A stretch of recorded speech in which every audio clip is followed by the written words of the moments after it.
आज के एपिसोड में रियो अपने डैड से बहुत इमोशनल और गुस्से भरे सवाल करता है। वो कहता है कि उसके पास ग्रैंड पेरेंट्स हैं, पूरी फैमिली है, एक भाई भी था जो अब नहीं रहा, लेकिन उसे आज तक ये नहीं पता कि उसका असली फादर कौन है। ये सुनकर माहौल काफ़ी सीरियस हो जाता है। रियो सीधा अपने डैड की तरफ देखकर पूछता है कि सच क्या है और इतने सालों तक उससे क्यों छुपाया गया। वो बार बार इंसिस्ट करता है कि अब उसे सच जानना है। उसके डैड उसे समझाने की कोशिश करते हैं और कहते हैं कि उन्हें भी हॉस्पिटल में ही ये सब पता चला था। वो बोलते हैं कि जो भी फैसला उन्होंने लिया उस वक्त की सिचुएशन के हिसाब से लिया और हमेशा रियो के लिए बेस्ट करने की कोशिश की। लेकिन रियो उनकी बात मानने को तैयार नहीं होता। वो कहता है कि जिस इंसान को वो पूरी जिंदगी अपना डैड मानता रहा, जिस पर उसे सबसे ज्यादा गर्व था, वही इंसान उससे झूठ बोलता रहा। रियो का गुस्सा और दुख दोनों सामने आ जाते हैं।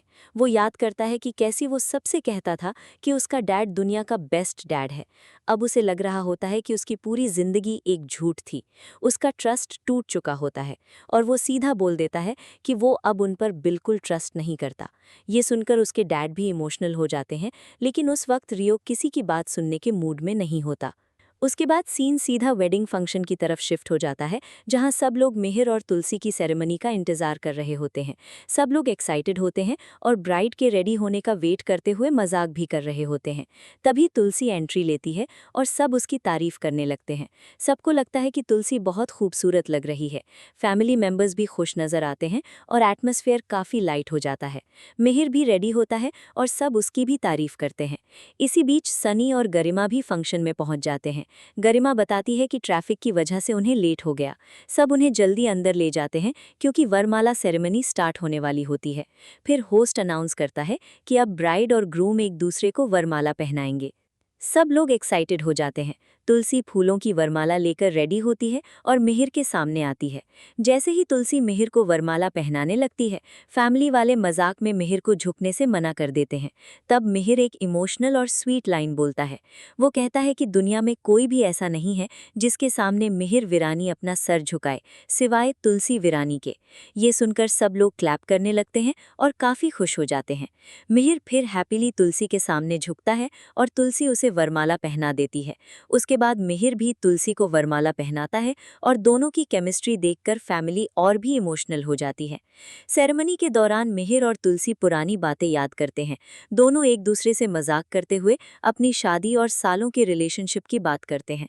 तुलसी और मिहिर दोनों के एक्सप्रेशन से क्लियरली दिखता है कि दोनों ने बहुत कुछ साथ में फेस किया है और अब ऑफिशियली फिर से एक हो रहे हैं।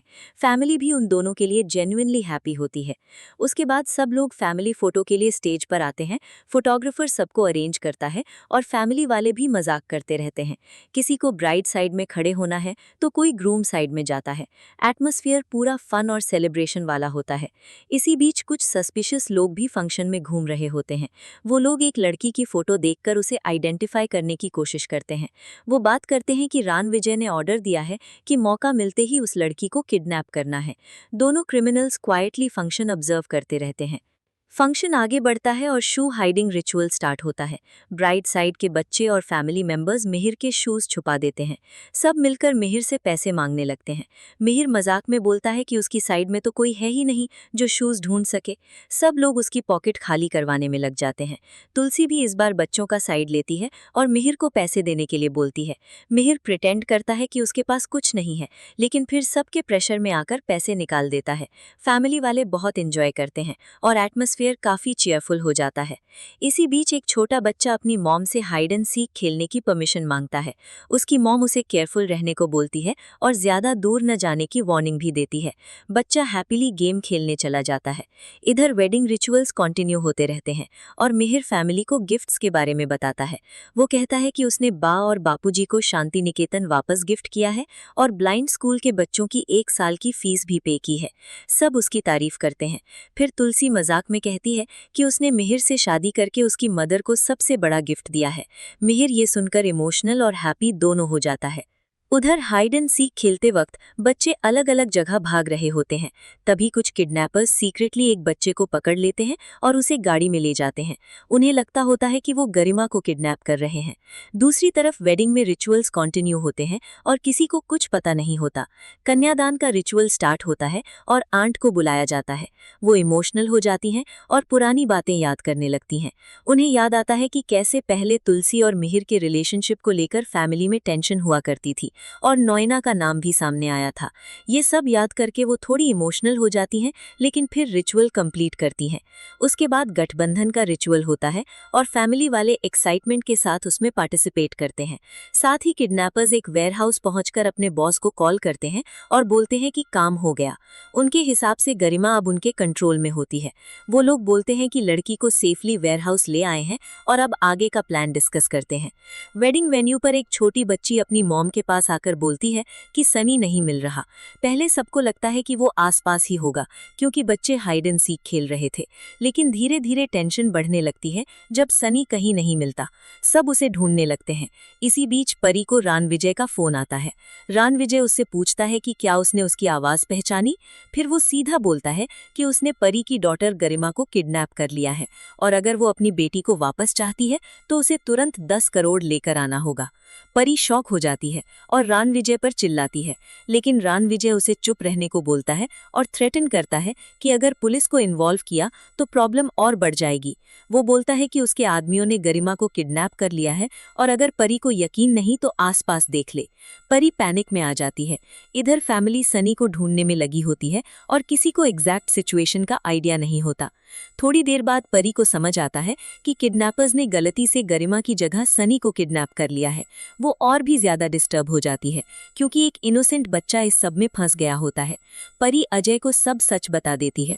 अजय पहले शॉक होता है, लेकिन फिर दोनों डिसाइड करते हैं कि पुलिस को इन्वॉल्व करने से पहले सनी को बचाना जरूरी है। परी कहती है कि रानविजय बहुत डेंजरस है और अगर पुलिस गई तो वो सनी को हर्ट कर सकता है। दोनों क्वाइटली वेडिंग वेन्यू से निकलने का प्लान बनाते हैं। वो मुन्नी को बस इतना बोलते हैं कि उन्हें अर्जेंट काम से बाहर जाना है और सब हैंडल करने को कहते हैं। मुन्नी कंफ्यूज होती है लेकिन ज्यादा सवाल नहीं करती।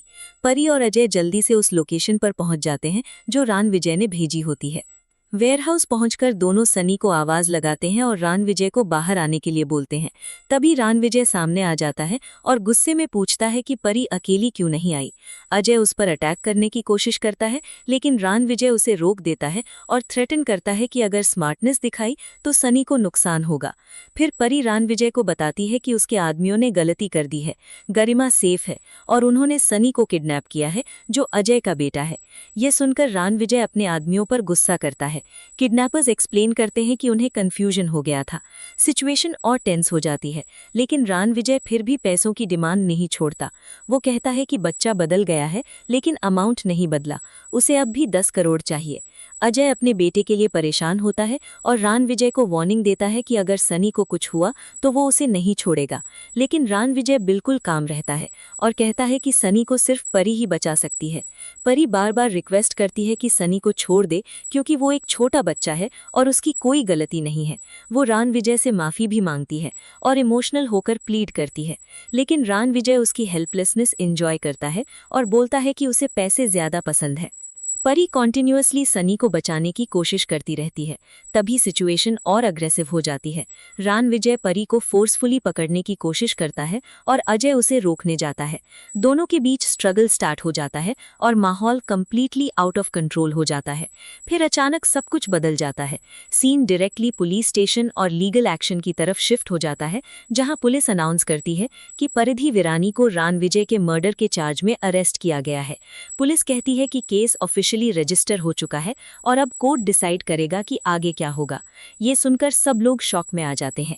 एपिसोड के एंड में शांति निकेतन का नाम सामने आता है और फैमिली होम का इमोशनल कनेक्शन भी दिखाया जाता है। माहौल पूरी तरह से बदल चुका होता है। एक तरफ वेडिंग की खुशी थी और दूसरी तरफ किडनैपिंग और मर्डर केस ने सबको हिलाकर रख दिया होता है। दोस्तों, क्योंकि सास भी कभी बहू थी के अपकमिंग ट्रैक में आपको देखने को मिलेगा कि रियो ने देखा करण को साड़ियों की दुकान पर, तो रियो ने पूछा, पापा आपके साथ ये दूसरी औरत कौन थी? तो करण ने सारा सच बताया। रियो को कहा, ये मेरी पत्नी नंदनी थी। फिर करण ने बताया रियो को सारा सच। कहा, अंश तुम्हारे पिता थे, मैं तुम्हारा पिता नहीं था, क्योंकि नियति डिप्रेशन में थी इसलिए उसने मुझे ही अपना पति समझ लिया था और तुम बहुत छोटे थे, इसलिए मैंने यह सच इतने सालों तक छिपा कर रखा था। तो रियो को सच पता चलने के बाद रियो पहुंच जाता है शांति निकेतन तुलसी से बदला लेने के लिए, क्योंकि उसको पता चल जाता है करण के द्वारा कि तुलसी को, तो मतलब उसके पिता अंशु को तुलसी ने नुकसान पहुंचाया था। दोस्तों, क्या सच जानने के बाद रियो लेगा तुलसी से बदला? आपको क्या लगता है? ऐसे और अपडेट के लिए वीडियो को लाइक करें, चैनल को सब्सक्राइब करें।